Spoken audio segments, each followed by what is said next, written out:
Oke, assalamualaikum. Saya akan menjelaskan tentang awal perkembangan olahraga, sistem olahraga Jerman, sistem olahraga Swedia, sistem sistem olahraga Australia. Oke. Perkembangan olahraga secara formal pada masa penjajahan diawali ketika pada permulaan abad ke-19 masuk ke perkembangan olahraga sistem Jerman yang diciptakan oleh Johann Franz Gutsmuth 1759 sampai 1835 di negeri Belanda. Dan dalam perkembangan berikut masuk pula olahraga Jerman yang berkembang oleh John Spies dan Maul ke negeri Belanda. Sebagai peletak dasar sistem Jerman, Gusmus membagi latihan-latihan olahraga secara general. Menurutnya ada 3 kaidah penting yang harus diperhatikan, yaitu senam harus menyempurnakan peredaran darah dan memperkuat otot-otot dan saraf. Senam harus mempunyai faktor atau elemen kesukaran. Senam harus menambah keberanian dan ketangkasan batin. Oke. Beberapa pokok penting olahraga sistem Jerman ini antara lain adalah: 1. Olahraga sistem Jerman adalah sistem olahraga yang dikembangkan oleh Jan Spies dan Maul yang ide dasarnya merujuk pada sistem yang dikembangkan oleh Gutsmuth. 2. Titik tolak kerja sistem Jerman adalah kemungkinan bergerak. Latihan-latihan olahraga yang diberikan kepada anak-anak kurang mengindahkan manfaat gerakan itu terhadap pelakunya. Karena itu faktor-faktor pedagogik dan psikologis tidak diperhatikan sama sekali. Hal ini disebabkan latihan-latihan olahraga menurut sistem ini diciptakan untuk menunjukkan sistem kayak kalangan militer tidak untuk anak-anak di sekolah, maksudnya nggak cocok gitu. Oke, yang kedua, perbedaan pokok Swedia dengan sistem Jerman terletak pada titik tolak kerjanya. Jika titik tolak kerja sistem Jerman adalah kemungkinan gerak, maka sistem Swedia didasarkan pada guna gerak.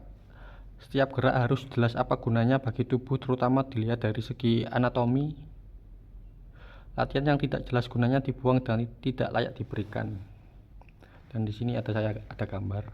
Oke. Ada 4 macam latihan senam menurut sistem Swedia, yaitu sebagai berikut. 1. Senam militer dalam bentuk latihan ketangkasan dengan menggunakan alat. 2. Senam medis dengan tujuan untuk meningkatkan kesehatan atau penyembuhan dan mengatasi gangguan-gangguan tubuh. 3.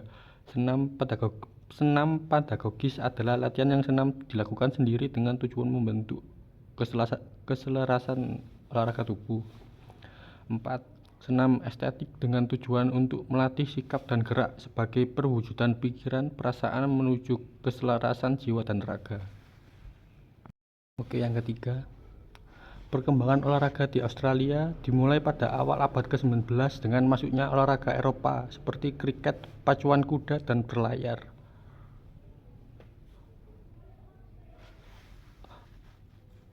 Oke.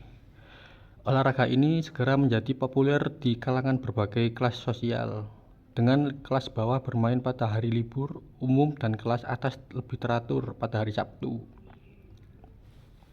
Pada saat yang sama, penduduk aborigin Australia juga memiliki tradisi olahraga mereka sendiri, termasuk atletik dan renang, serta olahraga tradisional seperti melempar bumerang dan lari.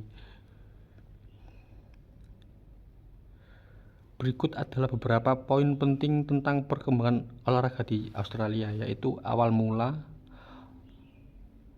Olahraga Eropa mulai diperkenalkan dan diterima di Australia pada awal abad ke-19, ditandai dengan turnamen atletik pertama dan pembentukan klub olahraga. Popularitas awal. Kriket, pacuan kuda, dan berlayar adalah beberapa olahraga yang penting awal populer di kalangan masyarakat Australia. Peran kelas sosial, kelas bawah dan atas memiliki kebiasaan bermain olahraga yang berbeda, mencerminkan perbedaan sosial pada saat itu. Olahraga tradisional penduduk aborigin Australia memiliki warisan olahraga mereka sendiri, yaitu mencakup atletik, renang, olahraga tradisional, dan lainnya. Perkembangan selanjutnya, seiring waktu, berbagai olahraga lainnya menjadi populer di Australia, dan olahraga menjadi bagian integral dan budaya dan identitas nasional Australia.